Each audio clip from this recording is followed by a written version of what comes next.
स्वागत है प्यारे बच्चों, आज सभी के एक नई वीडियो में। आज की वीडियो में मैं आप सभी को क्लास 7 के 5F के 5 से लेकर के 8 तक के क्वेश्चनों को सॉल्व कराऊंगा। कल की वीडियो में मैंने आपको 1 से लेकर के 4 तक के क्वेश्चनों को सॉल्व करा दिया था। तो चलिए 5 नंबर का क्वेश्चन पढ़ते हैं, देखते हैं क्या दिया गया है और इसको किस प्रकार से सॉल्व करना है।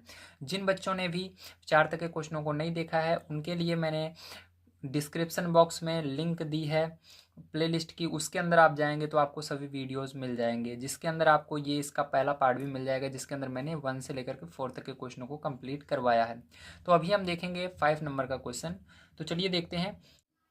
तो प्यारे बच्चों आइए क्वेश्चन अब पढ़ लेते हैं, हम देखते हैं हमको क्या दिया गया है और इसको किस तरह से सॉल्व करना है। तो बड़े ध्यान से देखिएगा। दिया गया उपयुक्त आकृति 5.53 में यदि यम तथा यन क्रमशः ए बी और ए सी भुजाओं के मध्य बिंदु हों तो भुजा बीसी और यमयन का अनुपात ज्ञात कीजिए। तो देखिए इसके अंदर ध्यान समझिएगा, यहाँ पर इस क्वेश्चन के अंदर बच्चे ज़्यादा मिस्टेक करते हैं। तो इसके अंदर देखिए दिया गया उपयुक्त आकृति 5.53, ठीक है। तो यहाँ पर इसके आगे आप देखेंगे तो 6 नंबर का क्वेश्चन डायरेक्ट आ जा रहा है और इसके सामने एक आकृति बनी हुई है। तो बहुत सारे बच्चे सोचते हैं कि इस वाले क्वेश्चन का जो 5 नंबर का है इसका आखिर चित्र कहाँ पर गया, ठीक है। तो यहाँ पर ध्यान रखिएगा, आपको जब इस तरह की प्रॉब्लम आए तो आपको चित्र संख्या मिलाना है। तो यहाँ पर चित्र संख्या देखिए, आकृति संख्या क्या दी गई है 5.53। तो आपको देखना है 5.53 कहाँ पर है। तो ये जो है यही 5.53 की बात की जा रही है इस क्वेश्चन में 5 नंबर वाले में, ठीक है। तो यहाँ पर आपको इसी क्वेश्चन के अकॉर्डिंग इस पहले वाले 5वें नंबर के क्वेश्चन को सॉल्व करना है, ठीक है। तो चलिए अब देखते हैं इसको थोड़ा थोड़ा करके हम समझते हैं। तो देखिए पैर जो यहाँ पर सबसे पहले कह रहा है उपयुक्त आकृति 5.53 में, मतलब हमको किस आकृति की बात हो रही है, इस वाली आकृति की बात हो रही है जो आगे दी गई है। यदि यम तथा यन क्रमशः ए बी और ए सी भुजाओं के मध्य बिंदु हो, मतलब यम और यन क्या है, ए बी के और ए सी के मध्य बिंदु है, मतलब बीच में बिल्कुल स्थित है, ठीक है। तो ए बी के बीच में यम है और ए सी के बीच में यन है, समझ गए आप सभी, वेरी गुड। तो आपको आगे कह रहा है तो भुजा बी सी और यमयन का अनुपात ज्ञात कीजिए। तो आपको यहाँ पर भुजा बी सी और यमयन निकालना है, मतलब बी सी ये है और यम एन ये है, तो आपको इन दोनों को निकालना है, ठीक है। अब देखिए कैसे निकालेंगे, बड़े ध्यान से आपको समझना होगा प्यारे बच्चों यहाँ पर, ठीक है। तो इसके लिए क्या करना पड़ेगा, आपको यहाँ पर कुछ चीज़ें हैं जो पता होनी चाहिए, तो उसको मैं पहले लिख लेता हूँ, तो आगे देखते हैं। तो देखिए यहाँ पर आपको सबसे पहले लिखना होगा जो त्रिभुज ए बी सी है और त्रिभुज जो आपका ए एम एन है वो समरूप है। कैसे है अब इसको समझते हैं हम, ठीक है। तो देखिए जैसे कि आप चित्र में देख सकते हैं, यहाँ पर आपको समझना होगा सबसे पहले कि समरूप क्या होता है, तभी आप इस चित्र को समझ पाओगे, ठीक है। तो इसके पहले जो था पार्ट अगर आपने देखा है 1 से लेकर 4 तक क्वेश्चन, तो उसके स्टार्टिंग में मैंने समझाया था, लेकिन फिर से यहाँ पर मैं आपको समझाऊंगा, ठीक है। तो देखिए समरूप किसे कहते हैं इसको हम सबसे पहले जानते हैं, ठीक है।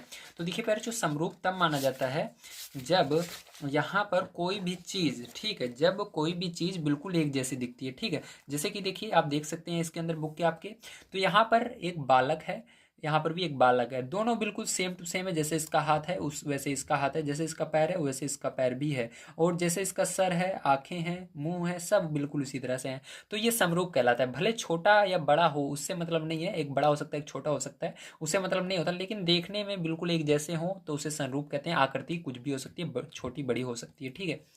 तो यहाँ पर देखिए गेंद, दो गेंदें हैं बिल्कुल एक जैसी हैं, छोटी बड़ी हैं, इससे मतलब नहीं है। समरूप का बस एक नियम है कि देखने में बिल्कुल एक जैसी होनी चाहिए। समझ गए आप सभी, वेरी गुड। अब हम चलते हैं अपने क्वेश्चन पे, आप समझ चुके होंगे।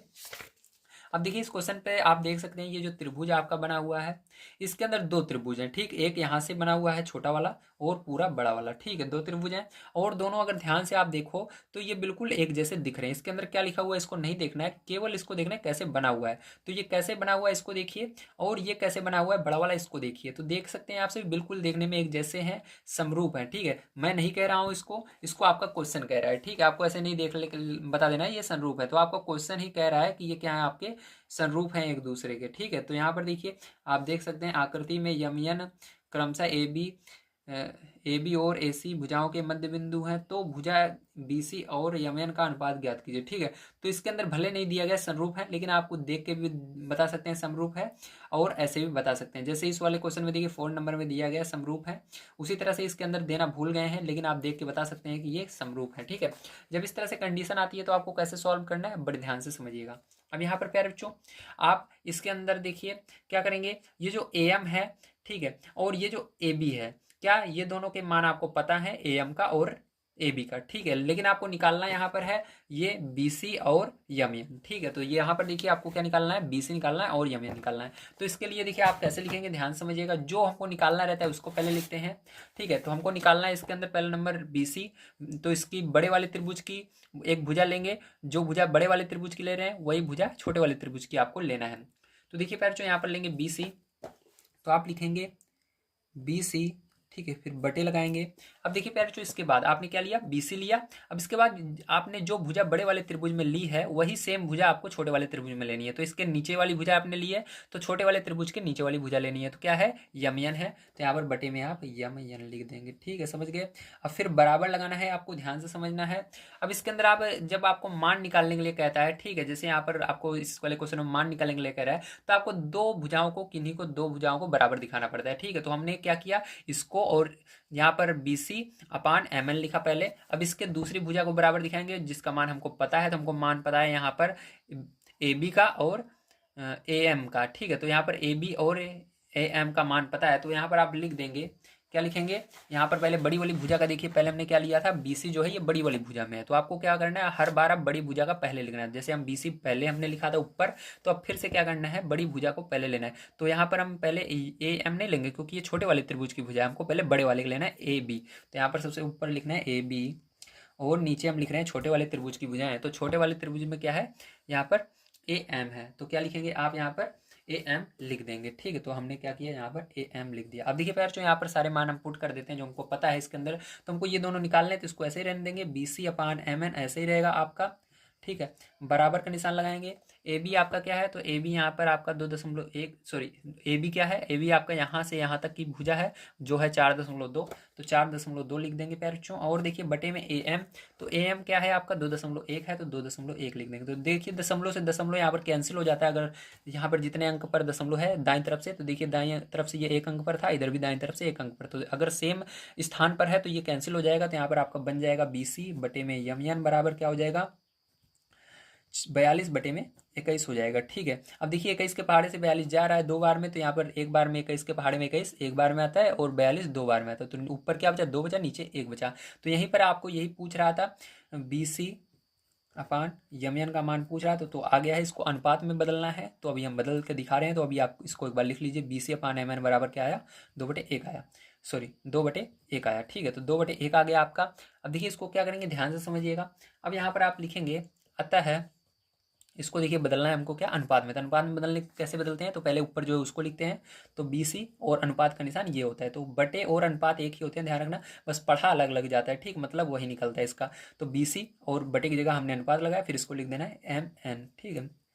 और बराबर लगाना है, बराबर है, और फिर यहाँ पर 2 है तो 2 लिखेंगे, फिर अनुपात लगाएंगे, इस बटे की जगह बटे में 1 लिख देंगे, ठीक है। तो ये हो गया आपका 2/1, ठीक, 2/1 आया था आपका, तो यही आंसर हो जाएगा। अनुपात में क्या आएगा आंसर, 2/1 आएगा। तो समझ में आया, वेरी गुड। चलिए इसके बाद चलते हैं हम 6 नंबर क्वेश्चन पे, जो उसको पढ़ते हैं, उसको भी सॉल्व करते हैं।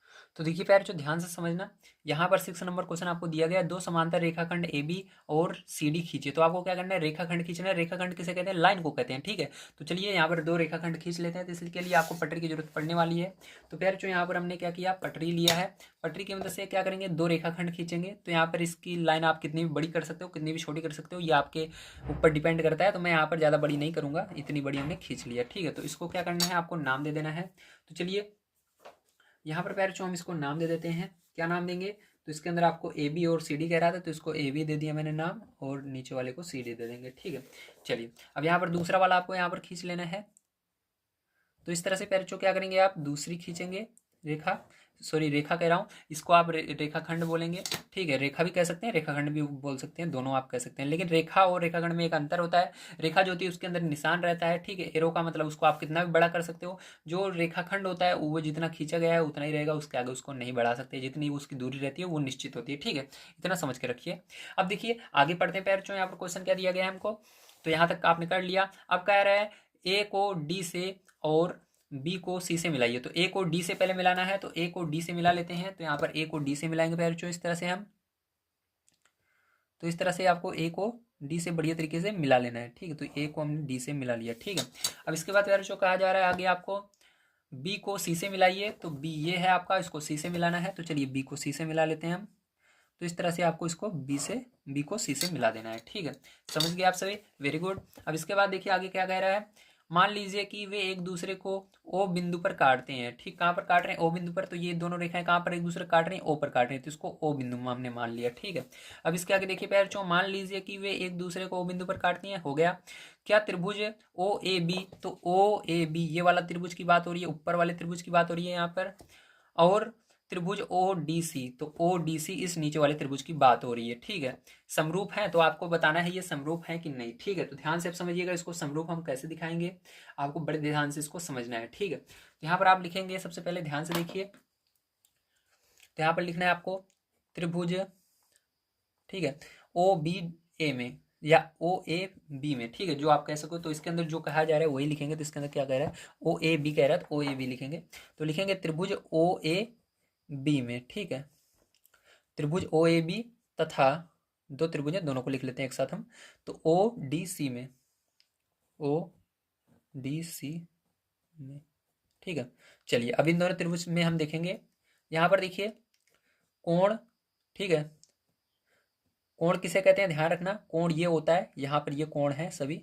ठीक है, ये यहाँ पर कितने कोण बन रहे हैं, टोटल 3 कोण बनते हैं एक त्रिभुज के अंदर, ये कोण होते हैं। ठीक, समझ रहे हो ना। तो कोण देखिए, कोण ए ओ बी, तो ए ओ बी, तो बीच में जो रहेगा उसी कोण की बात हो रही है, तो कोण ओ। ठीक है, किसकी बात हो रही है, कोण ओ जो है, किस, ये जो आगे दो आगे पीछे अक्षर रहते हैं। ठीक है, ये क्या प्रदर्शित करते हैं, हमको त्रिभुज बताने हैं, किस त्रिभुज की बात हो रही है। ठीक है, और ये जो बीच में रहता है ये कोण को बताता है, किस कोण की बात हो रही है। ठीक है, तो ये त्रिभुज को बता रहा है। त्रिभुज में जो हमारा त्रिभुज है ये ए ओ बी है, इसके अंदर किस कोण की बात हो रही है, ओ कोण की बात हो रही है, कोण ओ। और दूसरे वाले त्रिभुज में कोण ओ। ठीक है, दूसरा त्रिभुज कौन सा है आपका, तो जैसा कि आपसे देख सकते हैं, आपका दूसरा त्रिभुज पहले जो यहाँ पर दिया गया है, ये वाला सी ओ डी सी, तो इसकी बात हो रही है, इसलिए हमने जो जिसकी बात, ठीक है, इस वाले त्रिभुज की बात हो रही है, और बीच में जो रहेगा उस कोण की बात हो रही है, तो कोण ओ क्या है, बराबर है। इस वाले त्रिभुज में ये वाला कोण ओ, और इस नीचे वाले त्रिभुज में दोनों क्या है, बराबर है। समझ गए आपसे, वेरी गुड। अब देखिए इसके आगे आप देखेंगे तो यहाँ पर क्यों बराबर है, इसको भी मैं लिख देता हूँ। तो ये शीर्षाभिमुख कोण है, क्या है, शीर्षाभिमुख कोण है, क्योंकि देखिए बस एक जैसे हैं, बस ये एक इधर का मुंह है एक इधर का, ऐसे जब कंडीशन बनती है, दूसरे का मुंह उस साइड है और दूसरे का अलग, यानी दोनों अपोजिट डायरेक्शन में उनका मुंह है। ठीक है, कोण अपोजिट अपोजिट डायरेक्शन में बन रहा है, जैसे एक कोण इस साइड बन रहा है, एक कोण इस साइड बन रहा है, या एक कोण ऊपर बन रहा है, एक कोण नीचे, तो उसे क्या कहते हैं, शीर्षाभिमुख कोण कहते हैं। तो शीर्षा, ठीक है, विमुख कोण, शीर्षाभिमुख कोण आपका है ये।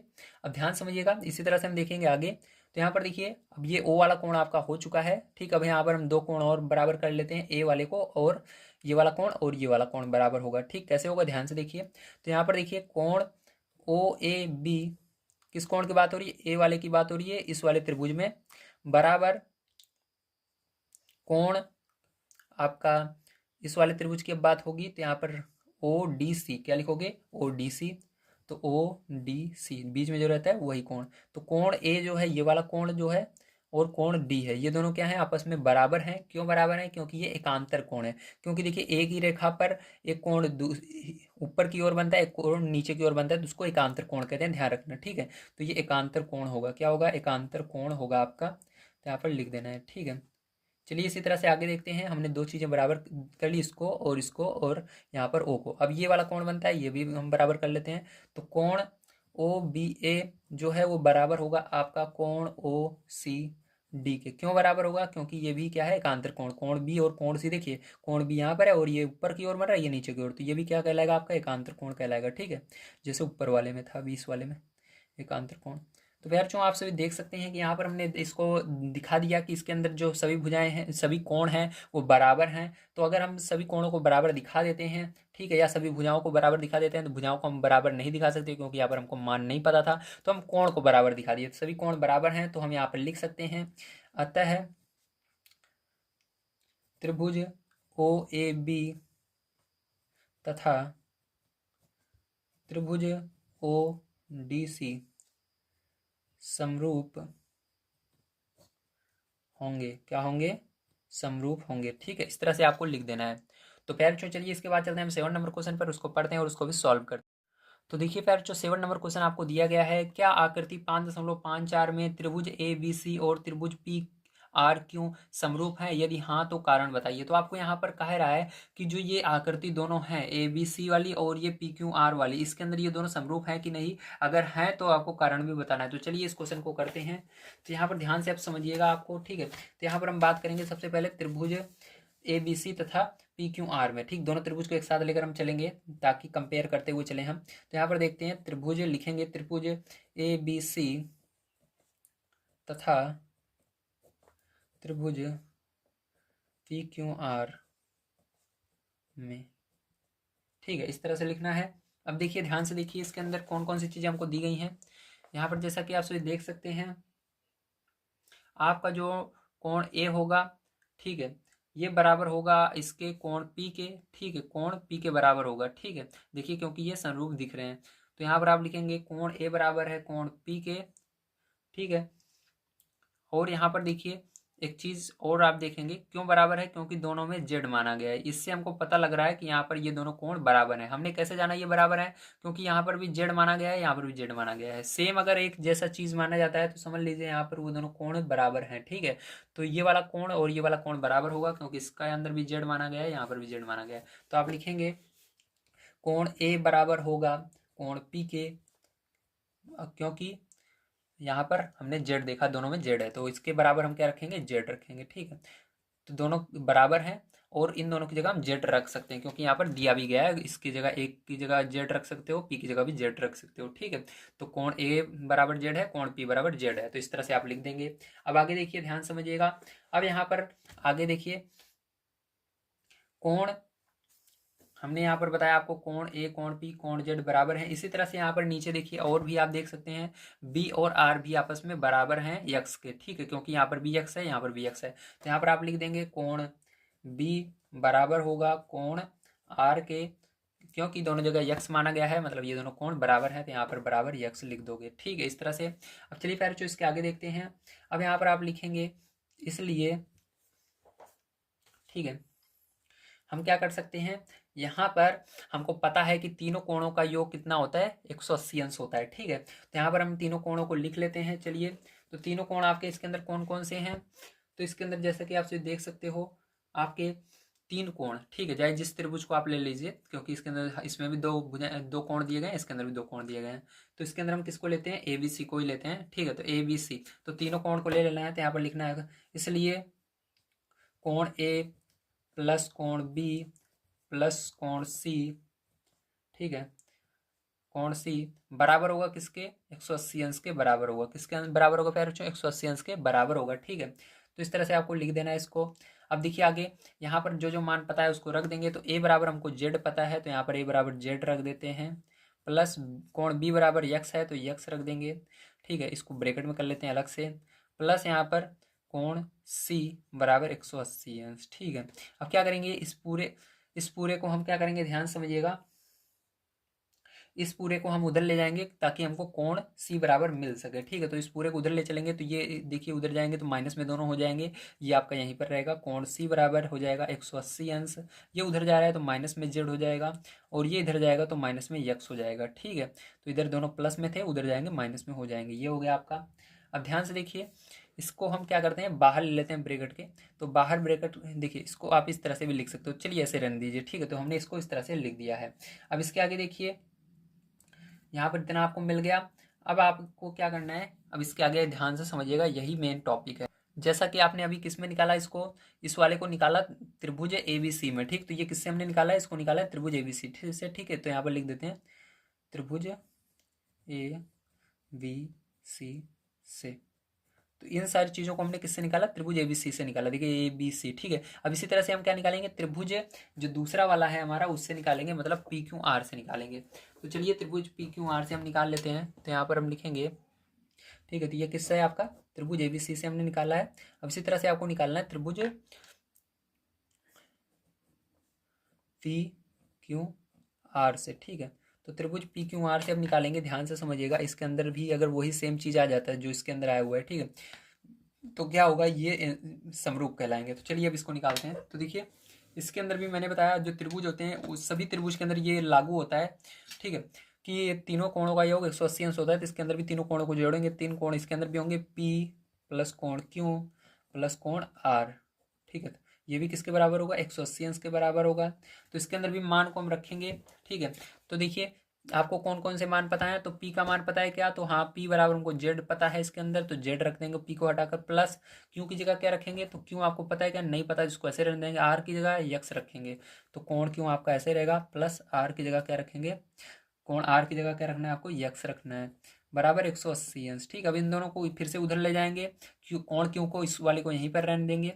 ठीक है, तो चलिए यहाँ पर हम इस यहाँ पर सी को यहीं पर रहने देते थे, जिसके अंदर कोण था उसको यहीं पर रहने दिए थे, इसके अंदर कोण लगा हुआ है इसको यहीं पर रहने देंगे, इन दोनों को उधर ले जाएंगे। तो यहाँ पर कोण क्यों बराबर पैर चो क्या हो जाएगा, 180 अंश है, इसको उधर पक्षांतर करेंगे तो माइनस एक्स हो जाएगा, और इसको भी उधर ले जाएंगे माइनस जेड हो जाएगा। तो आप देख सकते हैं जो यहाँ पर आया था आपका, ठीक है, जो यहाँ पर आपका इसके अंदर आया था कोण सी बराबर, ठीक है, 180 अंश माइनस जेड माइनस यक्स, तो इस वही इसके अंदर भी आ रहा है, कोण क्यों बराबर 180 अंश माइनस जे यक्स माइनस जेड। तो आप चाहो तो इसको आगे पीछे कर, इसको आगे कर लो, इसको पीछे कर दो। ठीक है, इस तरह से भी आप लिख सकते हो, कोण क्यों बराबर 180 अंश, ठीक है, जेड माइनस जेड को आगे कर लो, माइनस एक्स को पीछे कर लो, देखो सेम वही आ रहा है। ठीक, इसके अंदर तो आप इसको लिख सकते हो।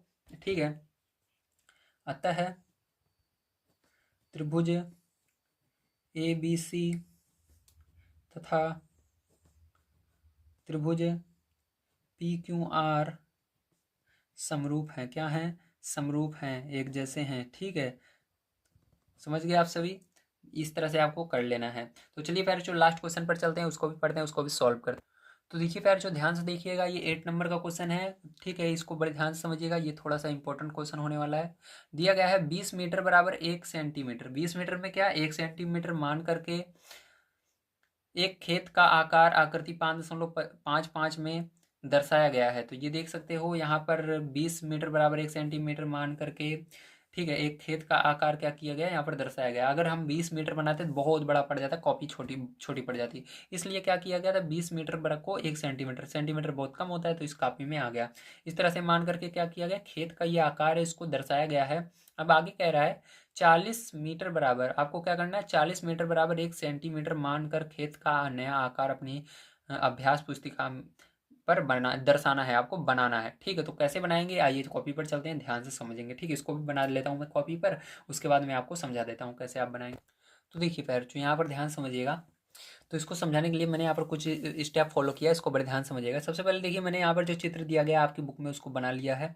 अब यहाँ पर समझेंगे, तो पहला नंबर क्वेश्चन, पहला नंबर में कहा जा रहा था इसके अंदर कि पहला नंबर 20 मीटर बराबर 1 सेंटीमीटर मान करके इन्होंने क्या किया, ये चित्र बनाया है। ठीक है, आपके बुक में कहा जा रहा है कि 20 मीटर बराबर 1 मीटर मान करके, 1 सेंटीमीटर मान करके, 20 मीटर बराबर 1 सेंटीमीटर मान करके मैंने ये चित्र बनाया है। ठीक है, समझ गए आप सभी, वेरी गुड। अब देखिए ये जो आप लाइन देख रहे हैं ये कितनी है, 20 मीटर की है, कितने मीटर की है, 20 मीटर की है। ठीक है, अब 20 मीटर से क्या किया गया, इसको डायरेक्ट 1 सेंटीमीटर माना गया, तो 1 सेंटीमीटर इतना बड़ा होगा, कम होगा, 20 मीटर ज़्यादा होता है, सेंटीमीटर कम होगा। ठीक, इतना बड़ा हुआ। अब इतना समझ गए आप सभी, वेरी गुड, मतलब मीटर ज़्यादा बड़ा होता है, सेंटीमीटर इतना बड़ा होता है। ठीक है, यहाँ पर 20 मीटर था, उसको 1 सेंटीमीटर माना गया। अब यही चीज़ दूसरा नंबर कहा जा रहा है, आपको जो बनाने के लिए कहा जा रहा है कि 40 मीटर बराबर आपको 1 सेंटीमीटर मानना है। तो 40 मीटर की ये लाइन है, इतनी बड़ी है। ठीक है, लेकिन इसको जब हम 1 सेंटीमीटर में बदलेंगे तो 1 सेंटीमीटर इतना बड़ा ही होगा, जितना बड़ा ये वाला है उतना सेम बड़ा ये वाला है। ठीक है, देख रहे हो ना आप, ये वाला बराबर है। भले ये लाइन एक जो इसके अंदर 20 मीटर कह रहा था ये छोटी हो सकती है, ये वाली बड़ी है, लेकिन आपको जो मानना है दोनों में बराबर मानना है। ठीक है, जैसे कि ऐसे मान लीजिए ये कोई व्यक्ति है जो एक पतला है एक मोटा है, ये क्या है, पतला है कम है। ठीक है, ये कम खाना खाता है और ये मोटा है ज़्यादा खाना खाता है। ठीक है, दोनों को एक एक रोटी दी गई, जैसे 1 सेंटीमीटर, दोनों को कितनी रोटी दी गई, एक एक रोटी दी गई। तो बताइए दोनों का जो पेट भरेगा वो कितना होगा, दोनों को कितनी कितनी रोटी दी गई, एक रोटी दी गई। आप कह सकते हो बराबर रोटियां दी गई, क्या कह सकते हो, बराबर बराबर रोटियां दोनों को दी गई। तो इसीलिए इसी कॉन्सेप्ट से यहाँ पर जो त्रिभुज बनेगा आपका दूसरा वाला, वो सेम यही त्रिभुज होगा, दूसरा त्रिभुज नहीं बनेगा। ठीक है, यही बिल्कुल बनेगा। आप बिल्कुल सेम टू सेम इतने सेंटीमीटर का, जितने की इसकी लंबाई है, जितने इसकी, ठीक है, इसका लंब है, इसका आधार है, इसका कर्ण है, उसी को सेम यहीं पर बना देना है आपको। ठीक, इसी को सेम कॉपी करके, क्योंकि भले इसकी ये पतला है लेकिन इसको भी एक रोटी मिल रही है, ये मोटा है इसको भी एक रोटी मिल रही है, दोनों को बराबर बराबर मिल रहा है। तो समझ गए आप सभी, वेरी गुड। तो उम्मीद है आप सभी को सारी चीज़ें समझ में आई होंगी। अब कल की वीडियो में मैं आप सभी को दक्षता अभ्यास 5 पूरा कंप्लीट, पूरा नहीं, इसके अंदर कुछ क्वेश्चन कराऊंगा, क्योंकि इसके अंदर ज़्यादा है प्यारे बच्चों। ज़्यादा लंबी वीडियो बनाने से क्वालिटी बेकार हो जाती है। ठीक है, ताकि मैं चाहता हूँ HD में मैं आपको प्रोवाइड करूँ। ठीक है, फुल HD में प्रोवाइड करूँ वीडियो, ताकि आप बढ़िया से इसको पढ़ सकें। तो कल मैं इसके अंदर कम से कम आपको 7 तक के क्वेश्चन प्रोवाइड कर दूंगा। तो मिलते हैं अगली वीडियो में। वीडियो देखने के लिए धन्यवाद। आप सभी का दिन शुभ हो। Thank you very much.